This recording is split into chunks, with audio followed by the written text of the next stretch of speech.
এই আয়াত নিয়ে আমি বেশ কয়েকদিন থেকেই চিন্তা করছিলাম, কিন্তু এটা নিয়ে খুতবা দেওয়ার বা এটাকে নিয়ে আমার চিন্তাভাবনা প্রকাশ করার কোনো সুযোগ হয়নি। বেশ কিছুদিন ধরেই আমি এই আয়াত নিয়ে চিন্তা করছিলাম, কারণ সামাজিক যোগাযোগের মাধ্যমে বা বিশ্বের বিভিন্ন দেশের মানুষজনের সাথে সরাসরি সাক্ষাতের মাধ্যমে আমার অনেক মানুষের সাথে আলাপ হয়েছে। মানুষজন তাদের চ্যালেঞ্জ বা প্রশ্ন নিয়ে আসে। আপনাদেরকে আমি প্রথমে কী ধরনের আলাপচারিতার কথা বলছি সে সম্পর্কে কিছুটা ধারণা দিয়ে তারপর কেন আমি এই আয়াতটা আমাদের সকলের মনে রাখা উচিত সেটা জানাতে চাই।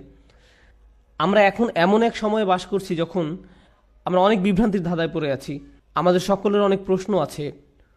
উদাহরণস্বরূপ, মানুষ অনেক কঠিন পরীক্ষার মধ্য দিয়ে যাচ্ছে তাদের ব্যক্তিগত জীবনে।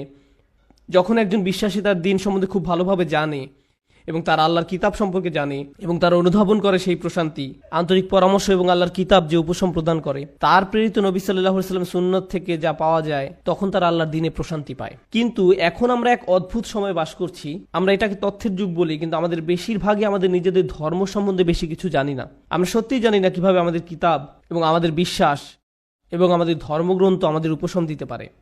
এটা কিভাবে আমাদের কঠিন সময় সাহায্য করতে পারে। যখন এমনটা ঘটে তখন আমরা শয়তানের সহজ শিকারে পরিণত হই। যখন মানুষ কঠিন সময়ের মধ্য দিয়ে যায় তখন শয়তান তাদের কাছে সকল প্রকারের চিন্তা নিয়ে আসে। ধরুন কেউ অসুস্থ, সে হাসপাতালে এবং সে সব ধরনের ওয়াসওয়াসা পাচ্ছে বিশ্বাসের ব্যাপারে। কদরকে নিয়ে প্রশ্নের মুখোমুখি হচ্ছে।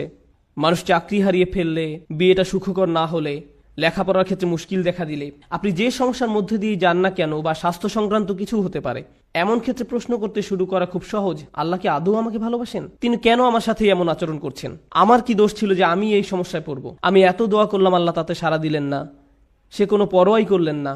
আমি পুরো রমজান মাস প্রার্থনা করলাম, এমনকি উমরাও করলাম। আমি এখনো দোয়া করছি যে আমার সন্তানকে আরোগ্য দিন, আমার এই সমস্যা দূর করে দিন, কিন্তু আমার সেই সমস্যা তো এখনো আছে। এসব আপনার ব্যক্তিগত জীবনে, এবং এটাই যথেষ্ট কঠিন।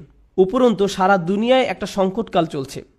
উদাহরণস্বরূপ, আপনাদের অনেকের পরিবার সিরিয়ায় আছে, বা সারা দুনিয়ায় সিরিয়ার মতো জায়গায়, যে জায়গাগুলো পুড়ছে, যেখানে পরিবার নিরাপদ নয়, সন্তানেরা নিরাপদ নয়, যেখানে সব ধরনের মানবিক বিপর্যয় ঘটে চলছে এবং মানুষ মারা যাচ্ছে।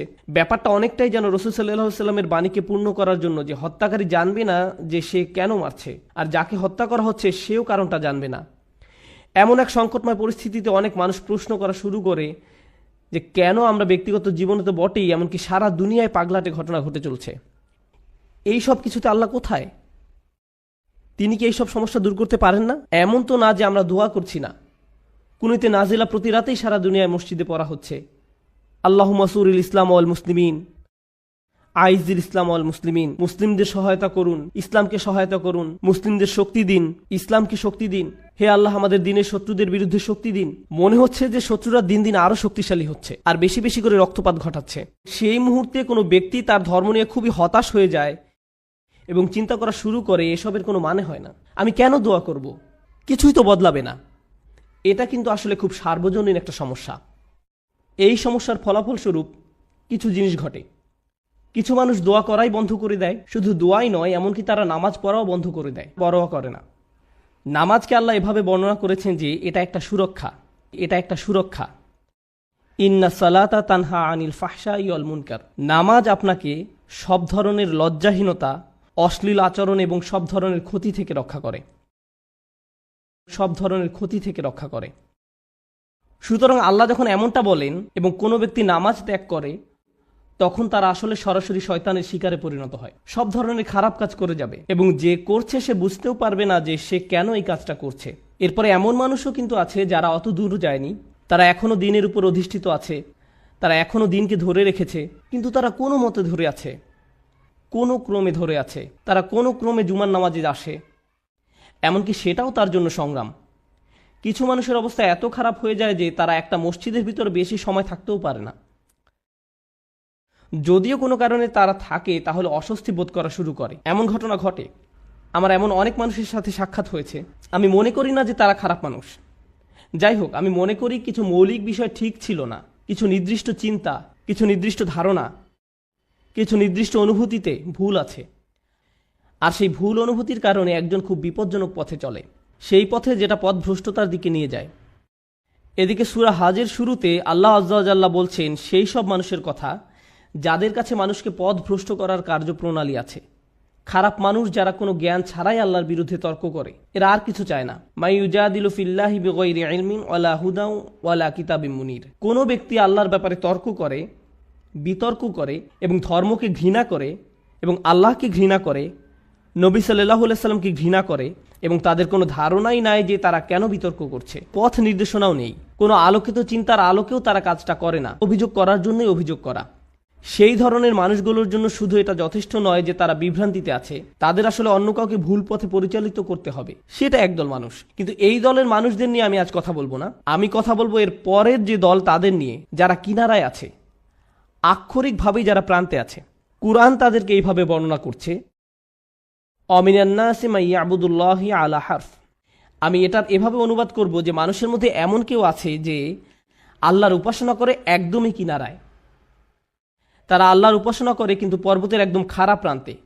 এর অর্থ কি? এর অর্থ হলো কিছু সময় এখানে, কিছু সময় সেখানে পড়ে যাওয়ার জন্য প্রস্তুত। তাদের বিশ্বাস যথেষ্ট স্থির নয়, তারা তাদের উপাসনায় যথেষ্ট স্থিতিশীল নয়, তারা অনড় নয়। তাদের মনে এমন প্রশ্ন আছে যার উত্তর তার জানা নেই, অমীমাংসিত আবেগ। সুতরাং সেটা কিভাবে প্রদর্শিত হয়? আল্লাহ নিজে বলেন, ফাইন আসাবাহু খায়রুন আতবাআন্না বিহি। যখন ভালো কিছু তাদের আসে, যদি জীবনে ভালো কিছু ঘটে, তাহলে তারা ভালো থাকে। ঠিক আছে, ঠিক আছে, আল্লাহ আসলে এই দোয়াটা শুনেছেন, সুতরাং আমি এখন নামাজ পড়তে পারি, আমার ভালো লাগছে। ওয়াইন আসাবাহু ফিতনাতুন, যখন তারা কোনো ফিতনার সংস্পর্শে আসে। ফিতনা শব্দের অর্থ হলো কোনো ধরনের পরীক্ষা, কোনো কিছু যেটা তাদের বিশ্বাসকে পরীক্ষা করে। সুতরাং আল্লাহ খাইরের বিপরীত শব্দ শার ব্যবহার করেননি, এখানে শব্দটি হবে শার। সুতরাং আপনি হয়তো আশা করছিলেন যে আল্লাহ বলবেন ফাইন আসাবাহু খায়রুন ইতমাআন্না বিহি ওয়াইন আসাবাহু শাররুন। না, ওয়াইন আসাবাতহু ফিতনাতুন। কেন এই শব্দটি গুরুত্বপূর্ণ? কারণ আল্লাহ আমাদেরকে জানাচ্ছেন, যখন আপনার খারাপ কিছু ঘটে, তখন শুধু আল্লাহ আপনার বিশ্বাসকে পরীক্ষা করছেন। আল্লাহ শুধু দেখতে চান আপনি কি বিশ্বাস করেন এক আল্লাহকে যে আপনাকে তখনও ভালোবাসেন, যিনি তখনও আপনাকে গুরুত্ব দেন, তখনও তিনি আর রহমান, তখনও তিনি আর রাজেক, তিনি তখনও আপনার সব কিছুর যোগান দিয়ে যাচ্ছেন, আপনার যত্ন নিয়ে যাচ্ছেন, যদিও আপনি তা দেখতে পান না, যদিও আপনার মনে হচ্ছে যেন আপনার সামনে সমস্যার স্তূপ। আর শয়তান চায় যে আপনি প্রশ্ন করুন আল্লাহ কোথায়, সে চায় যে আপনি প্রশ্নটি করুন। তাই আল্লাহ আপনাকে অনেক সময় এমন পরিস্থিতি ফেলতে চান, এটা দেখার জন্য যে আপনার বিশ্বাস কতটা পাকাপোক্ত। এই দিনের শুরু কিন্তু আল্লাযিনা ইউমিনুনা বিল গায়ব, তারা এমন এক আল্লাহকে বিশ্বাস করে যাকে তারা দেখতে পায় না। এর অর্থ শুধু এই নয় যে আমরা আল্লাহকে দেখতে পাই না, পরিকল্পনাও দেখতে পাই না। আল্লাহ আপনাকে বলে দেন না যে তোমার দিনটা এভাবে যাবে, তুমি এখন কঠিন সময়ের মধ্য দিয়ে যাচ্ছ, কিন্তু সহজ সময় আসছে কয়েক সপ্তাহ বা কয়েক বছর বা কয়েক ঘন্টার মধ্যেই। আমরা জানি না যে পরবর্তী মিনিটেই পরিস্থিতি ভালো হবে নাকি আরো 10 বছর লাগবে, আমরা কিছু জানি না। আল্লাহ সেটা বলবেন না। ওমা কান আল্লাহু লিইউতলিয়াকুম আলাল গায়ব, আল্লাহ আপনাকে অদৃশ্যের ব্যাপারে জানাবেন না, তিনি সেটা আপনাকে জানাতে বাধ্য নন। আল্লাহ শুধু আপনাকে বলছেন তাকে বিশ্বাস করতে, শুধু আপনাকে বলছেন তাকে বিশ্বাস করতে, তাকে বিশ্বাস করতে যে আপনি নিজেকে কতটা ভালোবাসেন, আল্লাহ আপনাকে তার চেয়েও বেশি ভালোবাসেন। আপনাকে শাস্তি দিয়ে, যন্ত্রণা দিয়ে তার কোনো লাভ নেই, তার কোনো লাভ নেই। মা ইয়াফআলুল্লাহু বিআযাবিকুম, আপনাকে শাস্তি দিয়ে আল্লাহর কি লাভ? আপনি কেন ভাবেন যে আল্লাহ আপনাকে পাকড়াও করতে চান? আল্লাহ নিজে আক্ষরিক অর্থেই এই প্রশ্ন করেছেন। সুতরাং যখন আপনি আমি পরীক্ষার মধ্য দিয়ে যাই, তখনই এটা হিসাব করে দেখার সময় যে আল্লাহকে বিশ্বাস করা তো সহজ, যখন সবকিছু ঠিক আছে তখন এটা তুলনামূলকভাবে সহজ। কিন্তু বিশ্বাস করা কঠিন, বিশেষত আল্লাহর কিছু নামে, আল্লাহর সেই সব নামে যেগুলোকে আমরা কঠিন সময় আঁকড়িয়ে ধরে আছি। সেগুলোকে ধরে রাখা কঠিন যখন আমাদের উপর আঘাত আসে, যখন আমরা বিশ্বাস করি যে আল্লাহ উপশমকারী, আল্লাহই সব শিফার মালিক, তার কিতাব হলো শিফা, আর আপনি হাসপাতালে বসে আছেন মৃত্যুমুখী মার কাছে বা মৃত্যুমুখী বাবার কাছে, তখন বিশ্বাস করা কঠিন। এটা অনেকের কাছেই কঠিন মনে হয়। এই খুতবাকে আমি দুইটা জিনিসে ভাগ করতে চাই। একটা হলো দোয়া বিষয়ে আমাদের চিন্তাভাবনা সংশোধন করা। পবিত্র কুরআনের অধিকাংশ দোয়াতে, নবী সাল্লাল্লাহু আলাইহি সাল্লামের সুন্নতের অধিকাংশ দোয়াতে আপনি খুব সাধারণ একটা ব্যাপার খেয়াল করবেন যে কোনো না কোনোভাবে আপনি আল্লাহর কাছে নিজের জন্য আরও বেশি শক্তি, আরও বেশি সামর্থ্য প্রার্থনা করছেন। আপনি আল্লাহর কাছে পথ প্রদর্শন, আল্লাহর কাছে ক্ষমাশীলতা এবং আল্লাহর কাছে কৃতজ্ঞতা প্রকাশ করার দোয়া করছেন। আউজিআনি আন আশকুরা নি'মাতাকা আল্লাতী আন'আমতা আলাইয়া, আমাকে ক্ষমতা প্রদান করুন যাতে আমি আপনার নিয়ামতের কৃতজ্ঞতা প্রকাশ করতে পারি। আমি আপনাদের একটা উদাহরণ দিব যা দ্বারা আপনাদের বুঝতে সহায়ক হবে যে আমি আসলে কি বোঝাতে চাচ্ছি। যেমন ধরুন, একজন মানুষ সমুদ্রে ছিল এবং তাদের জাহাজের সাথে পাথরের সংঘর্ষ হয়ে জাহাজটি ডুবে গেল। তিনি একটি কাঠের টুকরায় সমুদ্রে ভেসে আছেন, দোয়া করছেন এবং আল্লাহর কাছে দোয়া করছেন। এমত অবস্থায় তিনি দুইভাবে দোয়া করতে পারেন: হে আল্লাহ, আমাকে এখনই একটি দ্বীপে স্থানান্তর করুন এবং এই ঝড় বৃষ্টি বন্ধ করে দিন, অথবা হে আল্লাহ, আমাকে এই কঠিন সময় মোকাবেলা করার শক্তি দিন।